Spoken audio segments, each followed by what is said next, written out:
মাওয়া এক্সপ্রেসওয়েতে যদি আমি ঘন্টায় 60 কিলোমিটার বেগে চালাই তাহলে কি দুর্ঘটনা মায়ের বাবা আমার পিছনে পড়বো না?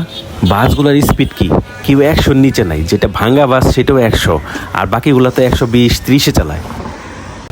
আমার যেহেতু সর্বোচ্চ স্পিড 60 থাকবে, সেহেতু মনে করেন আমি ওই 50 বা 40-এ চালাবো।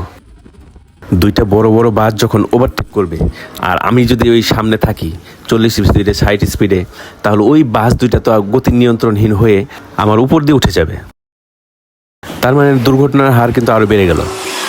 বাস চালানো তো বিরক্ত হয়ে যাবে যে কি মোটরসাইকেল চালায়। একটু আগে যে টান দেওয়া দেখলেন, এটা তো মেজাজ খারাপ করে দিলাম। এই বাইকের এত স্পিড আছে নাকি? এই যে বাইক নিয়ে লাফালাফি নাচানাচি করতেছি, এ তো মেজাজ খারাপের জন্য রে ভাই। আমি তো ভদ্র রাইডারই ছিলাম। যখন বললো 30 থেকে 60 স্পিড, তখনই আমার মাথা নষ্ট হয়ে গেল। তখন আর আমি ভদ্র রইলাম না, আমি এখন ছাপরি হয়ে গেলাম। যাই হোক, বাস্তবে আমি ছাপরি হইতে চাই না, এই ভিডিও বানাইতে যাই আর কি ছাপরি হইলাম। আসলাম মাওয়া ঘাটের নতুন সৌন্দর্য দেখতে। আগে ভিডিওতে দেখেছিলাম যেখানে বাইক নিয়ে যাওয়া যায় উপরে বা বাঁধের উপরে। এখন যেই জিজ্ঞেস করি, যাকে জিজ্ঞেস করি, বলে যাওয়া যায়। এই ভাই, ফোনটা নিয়ে কোন দিক দিয়ে ওঠা যায়? ওদিকে ওঠার জায়গা নাই,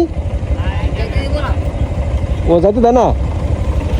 আবার মসজিদ গলি দিয়ে যখন এসে এই যে মাছ বাজারে এসে জিজ্ঞেস করলাম যাওয়া যায় নাকি, এরা বললো এই চিপা দিয়ে যান, যাওয়া যায়। আমি চিপা দিয়ে যাচ্ছি তো যাচ্ছি, যাওয়ার কোনো রাস্তা দিচ্ছে না। সামনে দিকে ওই বামে ওঠা যায়। দেখি দূরত্ব তো আর বেশি না, একটু সামনে যেয়ে দেখি কি অবস্থা। হোন্ডা এক্সব্লেডের টান টুন তো তেমন একটা খারাপ দেখলাম না। আমার কাছে মনে হলো আমার আগের R15 V3 থেকে আমার এইটাই টান যথেষ্ট ভালো। অবশ্য শর্ট টার্ম মেমোরি লসের কারণে আগের বাইকে কেমন টান ছিল সেটাই আমি ভুলে গেছি। অনেক আছে কাজকর্ম করে না, বাপ চাচার থেকে পয়সা টয়সা নিয়ে বাদামিয়ার মতো ঘুরে বেড়ায়। ওই টাকা দিয়ে ঘোরা ভালো না। আপনার নিজের কামানো প্রয়োজনের অতিরিক্ত অর্থ দিয়ে ঘুরে বেড়ান, কোনো সমস্যা নেই। ভাই, বাইক নিয়ে ওঠা যায় দিকে? যেহেতু বাইক নিয়ে যাওয়া যাবে না, সেহেতু এখানেই পার্কিং করে রাখি বাইকটা, এখানেই সেফটি থাকবে বেশি। কুত্তাগুলা হেভি ফান করতেছে, মৌজ মাস্তি করতেছে।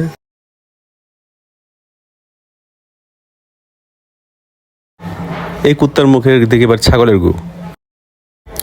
ঠান্ডা বাতাস, সবুজ ঘাস, পদ্মা ব্রিজের সৌন্দর্য বহু রূপে বাড়িয়ে দিয়েছে।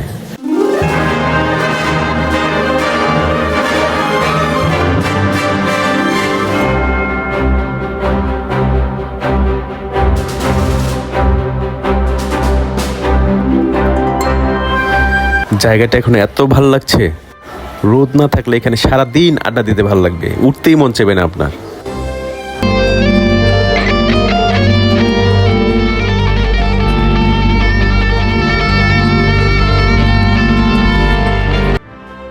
শুক্রবার বিকেলে এলে কিন্তু এরকম ফাঁকা পাবেন না জায়গাটা।